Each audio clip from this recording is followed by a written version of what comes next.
Добрый день, дорогие друзья! Сегодня мы с вами поговорим о ремонте надувного батута во время сезона. Несмотря на то, что ПВХ является прочным и надежным материалом, но даже он не может быть защищен на 100% от механических повреждений, порезов или проколов. Наверняка у каждого из вас возникал вопрос, как отремонтировать надувной батут быстро и без потери рабочего времени. Итак, для ремонта надувного батута нам понадобится валик либо же резиновая укладка, ацетон для обезжиривания, клей, кисточка, ручка, соответственно, материал для производства заплатки, который вы сможете найти в ремкомплекте, который мы предоставляем абсолютно бесплатно. Итак, дорогие друзья, мы заранее подготовили заплатку и обвели контур поврежденной поверхности. То есть вы видите, как выглядит повреждение. Теперь нам необходимо обезжирить место повреждения.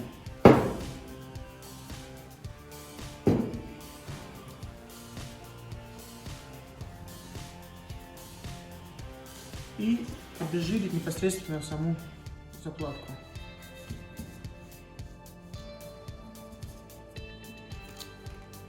Теперь с помощью строительного либо же бытового фена мы сушим поверхность.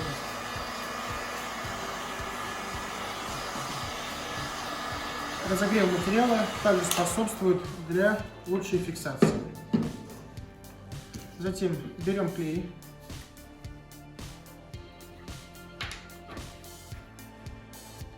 наносим его на поврежденную поверхность.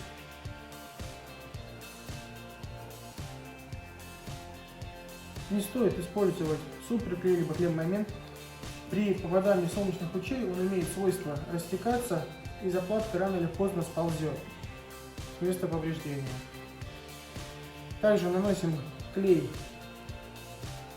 на заплатку.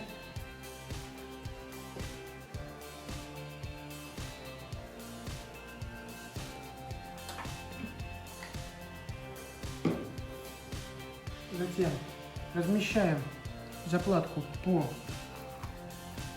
площади поврежденной поверхности.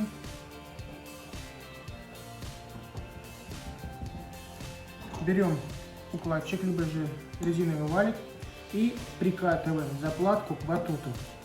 Это все необходимо делать, когда батут находится в вздутом состоянии, для лучшей фиксации.